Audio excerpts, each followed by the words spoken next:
da giorni che abbiamo richiesto all'amministrazione se poteva intervenire per poter tagliare l'erba nelle aiuole.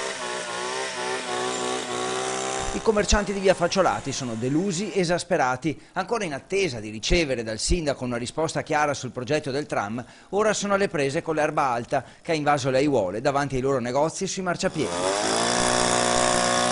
Non abbiamo visto ancora nessun intervento e quindi noi commercianti, insomma, per cercare di rendere decente la zona, ci stiamo arrangiando con mezzi propri e stiamo cercando di tagliare l'erba e pulire un po'.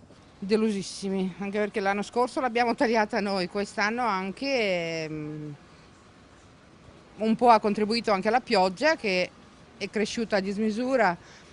I commercianti sono convinti che il sindaco Giordani e la sua giunta abbiano come primo pensiero il progetto del tram e chiedono invece attenzione anche per i problemi quotidiani di chi in via Facciolati ci vive e lavora, percorrendola più volte al giorno. Penso che sia l'ultimo pensiero del tram, perché si dovrebbe curare le aiuole. Proprio mio figlio l'altro giorno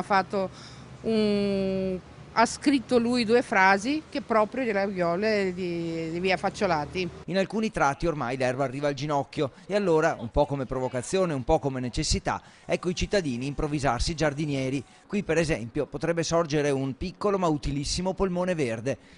Che si diano un po' da fare perché è la faccia di Padova.